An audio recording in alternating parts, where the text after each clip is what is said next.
Hello everybody, welcome back to my channel. I'm Emily and today we are going to be talking about slow fashion yet again. If you see my content on here or my Instagram and search, you probably know that I'm quite a big advocate for reducing our fast fashion intake and, you know, moving towards a more slow fashion economy, sustainability, secondhand stuff, all of that. As fast fashion has such a negative impact on our planet and the people in it, the workers. And I've made a full video about that, so I'll link that so you can go check that out, which is more just about the facts and figures of fast fashion and why you should reduce. But today I'm going to be discussing the kind of downsides of slow fashion. I really love having discussions and such, so please comment it below, message me on Instagram if you want to discuss this kind of thing. And there'll be timestamps in the description if you want to just skip to a certain part. I don't want this video to be too negative, but I do just think there's a lot of issues that I've come up with and also I asked you on Instagram that need to be raised. So I'll be discussing this in the video, but obviously I'm going to try and make it a bit more positive and kind of give an alternative side to it and what we can do to help. So I really hope you enjoyed this video and I hope it's interesting, and yeah, let me know your thoughts down below. So I think the main one that everyone's becoming pretty aware of nowadays is the kind of gentrification of charity shops and depop. So gentrification is kind of there's like a culture or like certain ways that maybe a poorer community or area or practice kind of does things, and then wealthier people kind of take over and completely disrupts the original standings of their processes. Obviously it could help in the way that say you're moving to a poorer area as a rich person, it could promote housing, but really you are disrupting those who already live there and such. So when we put it in a kind of depop context or charity context, people going in to charity shops who are wealthy, who can afford to just shop anywhere and clearing out the charity shops, buying loads of stuff and then not leaving clothes for those who actually need it. Because a lot of families do rely heavily on charity shops and cheaper stores to, you know, clothe themselves, clothe their kids, and a lot of people are just going in and completely wiping out the charity shops when they can afford not to. And I feel like even the charity shops have coined onto this, because you're starting to see more like higher end charity shops, which is a really strange phenomenon to me. There's kind of like Oxfam Vintage and such, and like higher end St. Michael's stores where they sell more higher end stuff, which obviously is good if you are just like into vintage shopping and such, but it means those lower prices that people rely on are getting steeper and steeper, and it's just a really unfortunate kind of supply and demand kind of thing. A lot of charity shops just generally have upped their price because they know that people will still pay it. I think the main point is, obviously I pop into charity shops, I buy a few bits, but I just buy what I need or what I like. I don't think I'm ridiculous with it, but some people really go in, clear out the shops and then whack it all on Depop for ridiculous prices. You know, you're seeing those kind of memes where people are wearing like kids shirts, like literal children's shirts, like age 8, and they've probably bought in a charity shop for like less than a £5 and they're selling it on Depop for like upwards of £20, £30 because it's like vintage Y2K baby tee. I feel like there's a lot of grey area with kind of Depop resellers. I really like the ones who just kind of rely more on these kind of dead stock items and price them fairly, but when you get people, as I said, who are buying literal children's clothes and, you know, hiking the prices up exponentially, it is just absolutely ridiculous, and it's so unfair to those children who actually need the clothes. And also an issue that my friend discussed to me, which was really interesting, is when you're buying these little like kids t-shirts that, you know, are meant to cover them and kind of wearing them as like baby tees, or they'll just be like sexualizing the outfit. It's just a bit of a weird like take on like sexualizing children's clothes, you know, having it all short and cropped, and like when there's literal like graphics on that are clearly made for children, like little hearts and monkeys and stuff.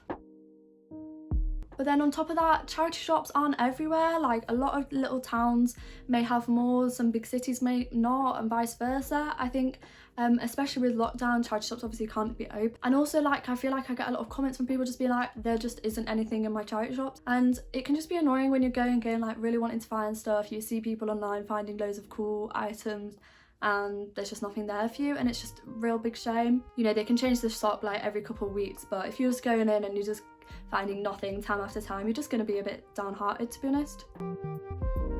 Another really important issue is the kind of classism and accessibility of sustainable fashion, which I feel like gets talked about a bit, but really not as much as it should be. So obviously I can sit here and say like, hey, it's, you know, fast fashion does XYZ to the planet, it's not good for workers, But I'm not going to sit here and be like, you're a horrible person, you're so nasty if you shop at fast fashion, because obviously there are so many reasons why, which obviously I'm talking about in this video, but it's very classist for people to just sit on their high horse and kind of bash those who can't afford to shop sustainably or don't have it accessible to them, and just blaming people who can't afford alternatives is just very classist, and it's just very counterproductive because you're shaming people out of trying to be more sustainable. Like, even if they're trying, it's the best that someone can do sometimes, and to blame people and say horrible things about them just really isn't going to get anyone anywhere. You know, it's privileged to have the choice rather than be forced to have no choice, and be forced into one option.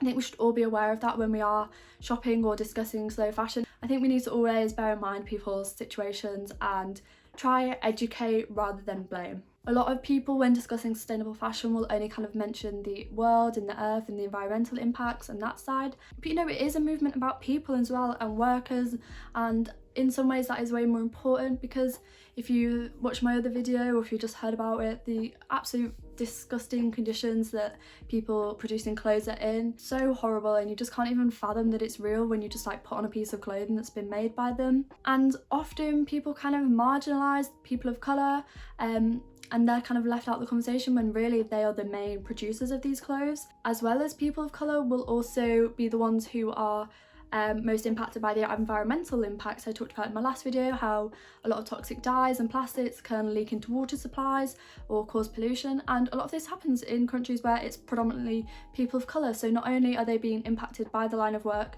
that they're in, but also they come home and the water's contaminated as well. There is an issue of racism, and we need to have a more intersectional approach to talking about sustainable fashion. I'm sure you know a lot of fast fashion waste or old clothes just gets dumped in landfill, and again, these will often be in places where there is more people of colour, black and brown people, and then simultaneously they won't have as much access to proper medical healthcare to combat these issues that they're being exposed to. It's just a really vicious cycle that I don't really see talked about too much. Maybe I'm just following the wrong people, but I am definitely trying to educate myself more on these issues.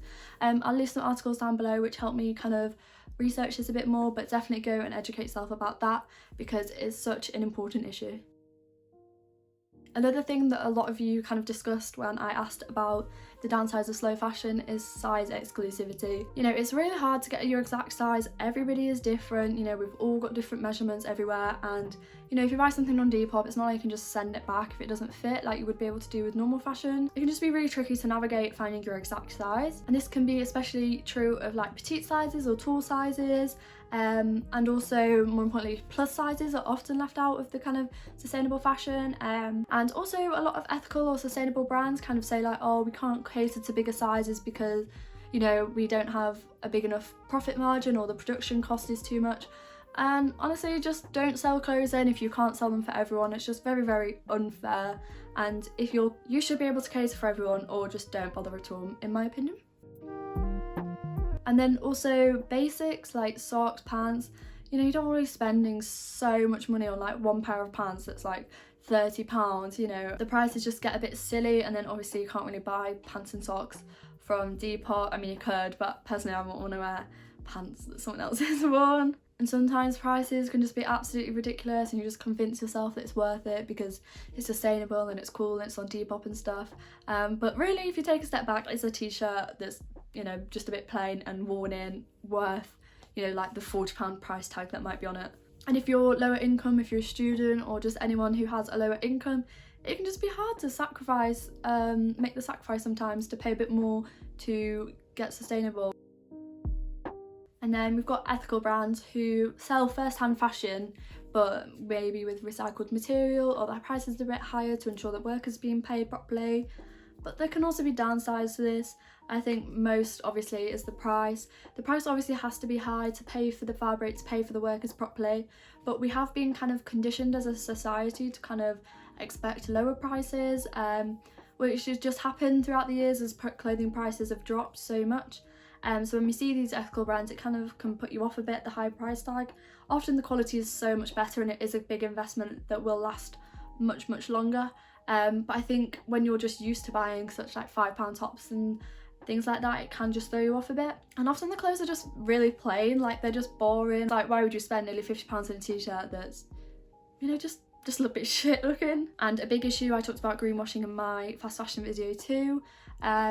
People just lying or not being very truthful. They'll claim that they're ethical, or they'll give the appearance that they're ethical, and they're just not. And it's hard to kind of navigate, because obviously if a brand's telling you something, you know, you want to believe them, you want to put their trust in them, but sometimes many brands have come out and it's been exposed that they're not actually that good. Good On You is a really good app for checking brands like ethical standpoint. They give you a rating, so that is definitely good if you want to have a look. But again, that's just information that they've sourced, and people can lie very easily, and they do.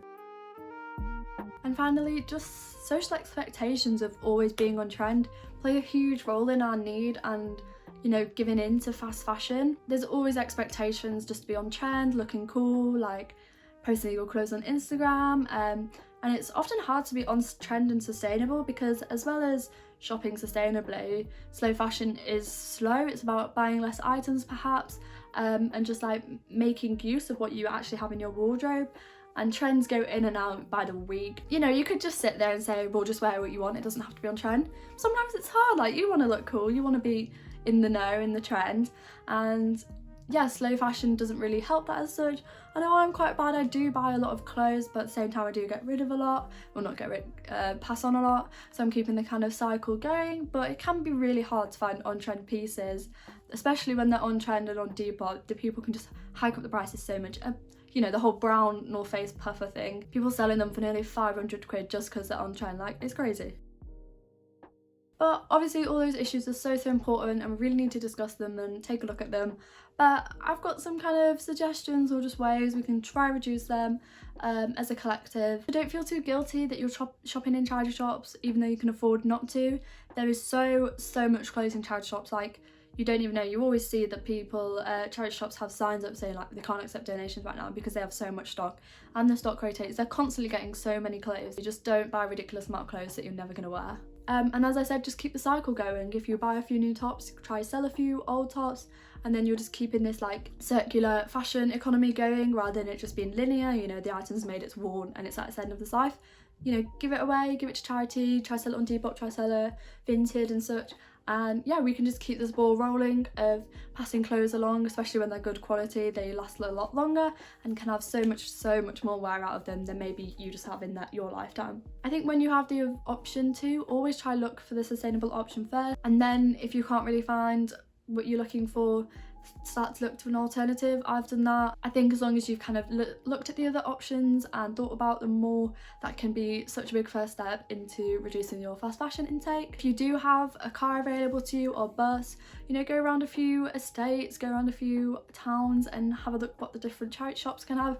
Make a fun day of it, go with your friend, that's often what I do, and just make it into a whole day trip of shopping, and it can be really fun. My favourite places to shop are eBay, Vinted, Depop, Facebook Marketplace, ASOS Marketplace. There's so many. There's also like Spock and some other ones that I haven't really delved into, but there's so many online places that you can look right now. I think continue to educate yourself on the classist and racist issues of slow fashion, and encourage more campaigns and such to be taken. There was a big campaign, Remake, which they launched the Pay Up campaign, which you probably might have seen, which called out some of the biggest fashion brands to kind of show their bills. There's 18 brands in this campaign at the moment, that includes Levi's and ASOS. They're just calling for brands to be more transparent about their worker ethics and how much they're paying their workers. And there was also a similar campaign in which brands were encouraged to show breakdown of workers, how many women, how many people of colour, Asian, different minorities, and a lot of brands were very white male dominated, would you believe it? Lockdown has also had a huge impact on the fast fashion market. There's about $3 billion worth of cancelled clothes or suspended orders, which has affected about 2 million employees.